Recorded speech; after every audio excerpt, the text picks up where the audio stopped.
tribunales y cuál es el balance de esta primera semana, que excepcionalmente tuvo 4 audiencias. A partir de la semana que viene serán 3 por semana. Bueno, de todo eso vamos a hablar con el doctor Jorge Medina, quien es ex fiscal de Cámara y que está aquí en el piso de Telediario. Muy buenas noches, ¿cómo le va? Muy bien, bueno, muchas gracias por visitarnos y bueno, por ayudarnos a analizar lo que ha dejado esta primera semana en uno de los juicios más esperados y hasta ahora más resonantes de nuestra historia judicial, ¿no? Sí, en primer término tenemos que decir que es uno de los juicios más demorados, sí, que es lo que más nos conmueve, nos llama la atención, porque realmente que el juicio haya tenido existencia 15 años después del hecho, es algo que es paradigmático.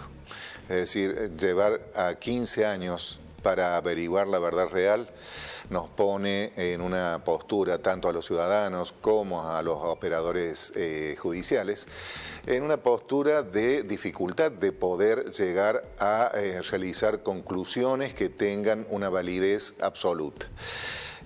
¿Por qué digo esto? Este es un juicio que tiene singularidades desde el primer momento de la investigación, ¿sí?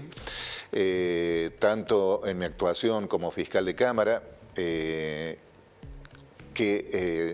llevaba adelante ese cargo en el tiempo en que ocurrió el hecho, y por lo tanto tenía contacto con los fiscales que intervinieron en la investigación, como en el desarrollo después en las distintas circunstancias del juicio, hacen pensar que realmente ha habido una serie de factores que normalmente han puesto trabas para que este proceso sea un proceso de una, digamos, dinámica normal como debiera tener todo proceso penal. En cuanto al balance de lo que ha pasado esta semana, básicamente se ven, nosotros decimos siempre que la característica del juicio oral y público es de que es contradictorio. ¿Qué quiere decir contradictorio? Que hay dos partes, claro, ¿sí? Tanto el Ministerio Público Fiscal como el imputado asistido por la defensa, que colisionan en cuanto a lo que denominamos procesalmente la teoría del caso. ¿Qué sucedió realmente? El fiscal de Cámara conserva, por ahora, la hipótesis que plasmó el doctor Pizarro en oportunidad de requerir la elevación de la causa a juicio. Por el lado de la defensa, vemos que ellos van delineando otra teoría del caso, poniendo en cabeza de una tercera persona que en su momento estuvo investigado, el señor Rohrer, la posibilidad de que él haya sido el autor material de este suceso. ¿Cómo sigue? Sí. En definitiva, lo que uno debe establecer ahora es que si los elementos, los extremos de la imputación jurídico-penal que están plasmados en el requerimiento pueden tener correlato con la prueba. Es decir, si efectivamente había una mala relación entre el matrimonio en cuestión, si había determinado tipo de cuestiones económicas, si podía haber cuestiones de tipo políticas en el medio de esta situación.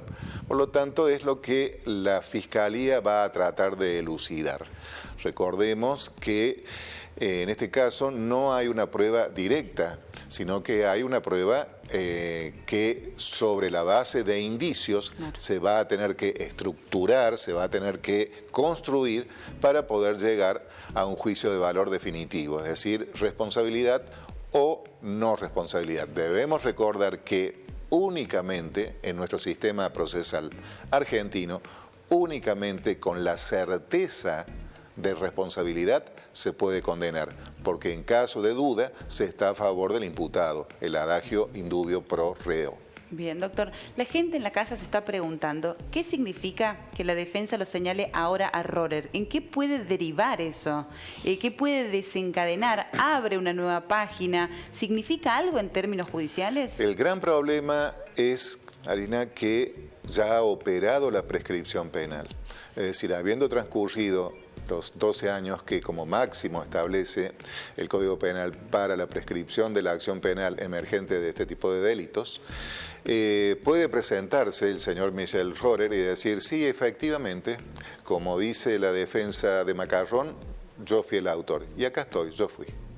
Que me juzgue Dios, porque la justicia humana no me va a poder juzgar, por cuanto no estamos ante un crimen de lesa humanidad, por lo tanto, sigue los términos de la prescripción de cualquier causa ordinaria. Pero Claro, sí no hay podría posibilidad. servirle a Macarrón para sortear la situación por la que ahora está atravesado. No, porque la autoinculpación de un tercero tiene que ser con visos de credibilidad muy serios. Es decir, la defensa del imputado va a tener que trabajar sobre la estrategia del Ministerio Público. Y el Ministerio Público puede o no tener en cuenta esta cuestión de Rohrer. La función del Ministerio Público es justamente la que con objetividad basarse en los elementos de prueba que tiene hoy. Puede existir, en el Código de Procedimiento está previsto en el artículo 400, que puede declarar un testigo nuevo, ¿sí? Pero esto tiene que derivar del testimonio de alguien que haya prestado su testimonio, su versión en el juicio. Hasta ahora tenemos, como hemos podido escuchar, el testimonio de la hija de Nora, que hace alusión, creo que es la primera que hace alusión a Rohrer, y a partir de allí vemos un indicio de tratar de llevar la teoría del caso hacia una tercera persona que irrumpió en el lugar y con determinada motivación cometió el hecho. Pero eso se irá develando con lo sucesivo de las audiencias. Y sin poder dar esta cuestión particular, ¿no? La de poner un tercero en la sospecha, un golpe de timón en el proceso judicial. ¿Qué es lo que se busca como estrategia? ¿Tratar de convencer al jurado popular de que no mire a Macarrón? No, se trata de buscar la duda. Que quede para el jurado popular no resuelve conforme la sana crítica racional que se exige a los jueces técnicos. Resuelve con lo que se denomina la íntima convicción, el conocimiento ingenuo, la doxa. Es decir, que según su leal saber y entender. Entonces, esto es como una partida de ajedrez. Realmente el derecho procesal penal es apasionante, es una cuestión que tiene una serie de estrategias, tiene una serie de pautas que en la litigación de procesos orales se va dando. Y los operadores judiciales se preparan justamente con este tipo de estrategias. En mi caso, como ustedes saben, yo soy profesor titular de Derecho Procesal Penal en la universidad. Por eso se pone ahora el eje justamente en la litigación. Entonces, ¿qué se está buscando? Se está buscando que exista un elemento que me lleve al estado de duda. Claro. Y como les dije antes, el estado de duda va a favorecer al imputado. Claro, porque es la antípoda de la certeza, que es lo que se necesita para condenarlo. Exactamente. Para condenar se necesita la certeza absoluta. Tiene que existir, ya sea por parte del juez técnico o del jurado popular, la certeza absoluta, positiva, de que el imputado fue el autor del hecho. Si no se alcanza el estado intelectual de certeza, ese estado de duda, esos estados intermedios, no alcanzan para fundar una sentencia condenatoria. ¿Y puede ser convocado Rohrer, por ejemplo, que hasta acá tenemos entendido que no lo está, para dar testimonio? Ahora que ha sido mencionado por una de las testigos, sí, eventualmente puede ser convocado a partir de su incorporación como testigo nuevo con la figura procesal a la que hacíamos referencia. ¿Y él se puede negar? No. Recordemos que toda convocatoria que realiza un tribunal tiene el nivel de una carga pública. Por lo tanto, en el caso de no comparecencia, se arriesga a ser procesado por el delito de desobediencia a la autoridad. Bien. Bueno, usted ha sido fiscal de Cámara. Hoy ese rol, en este juicio en particular, lo está ocupando el fiscal Rivero, que tiene sobre sus espaldas un trabajo muy importante y va a haber que mirarlo con mucha atención también, ¿no? Obviamente. Yo conozco a mi colega, o a mi ex colega en este caso, desde hace muchos años. Tanto desde lo académico como de su actuación dentro del Poder Judicial. Y es un litigante de fuste, es un hueso duro de roer para cualquier defensa porque es un profesional que está muy bien formado. Y por otra parte, también tiene la técnica que se necesita para litigar y para hablar con los integrantes de un jurado popular, porque se habla de dos modos distintos. Yo le tengo que hablar de un modo al juez técnico, ¿sí? Y de otro modo al jurado popular. Y al jurado popular le tengo que hacer ver la evidencia y por otra parte tratar de tocar su fibra íntima también. Que, es decir, en este caso tan peculiar donde hay una víctima que realmente, lamentablemente, fue olvidada, fue sacada del foco. Hoy en día todos ponen el foco en el imputado, en la familia del imputado, en la defensa, en la fiscalía, en el tribunal. Y mientras tanto hay una mujer que quedó en el tiempo, sin vida y acusada de, o por lo menos tildada de 1000 maneras distintas por una sociedad que tiene básicamente una mirada muy machista, muy de género opuesto, ¿no?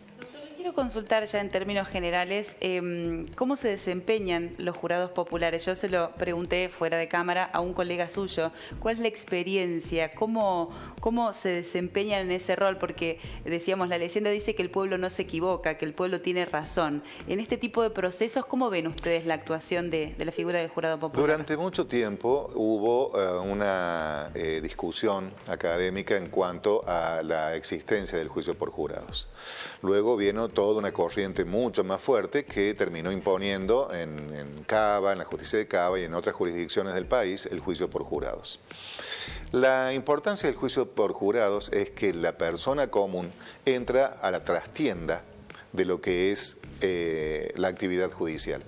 Y la experiencia que yo he tenido es que se lo toman con absoluta seriedad y más de una vez me han parado para decirme cuántas veces he criticado a la justicia sin saber que en sus manos hay decisiones tan importantes. Imagínense ustedes que en este momento cualquiera de nosotros tuviera que decidir para determinar que una persona va a pasar el resto de su vida tras la cárcel, o el resto de su vida joven, ¿no? Entonces es una decisión que pesa muchísimo y todos los operadores judiciales, yo me acuerdo un caso muy famoso, el caso del matrimonio Cardarelli, cuando Ricardo Tristán de Larreta, yo lo acusé en ese juicio y sobre la base de indicios. Yo no tenía ninguna prueba directa, igual. Era un caso muy parecido.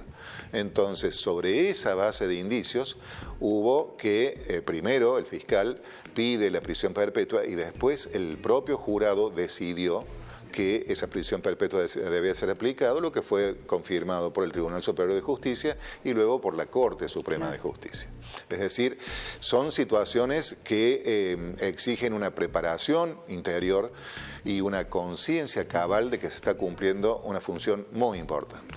Doctor, le queremos agradecer por este tiempo, realmente ha sido muy claro, nos ha hecho participar por algunos minutos de una clase de Derecho, así que le queremos agradecer y seguramente lo estaremos consultando en este juicio que viene para largo, ¿no? Con todo gusto, yo tengo la conciencia de que debe hacerse una suerte de alfabetización jurídica, es decir, bajar el conocimiento técnico para que la gente común lo pueda entender y de ese modo que quede sin ningún tipo de dudas. Les agradezco yo a ustedes la invitación y quedo a su disposición para cuando me necesiten. Muy bien, bueno, gracias, doctor. Hasta pronto. Gracias.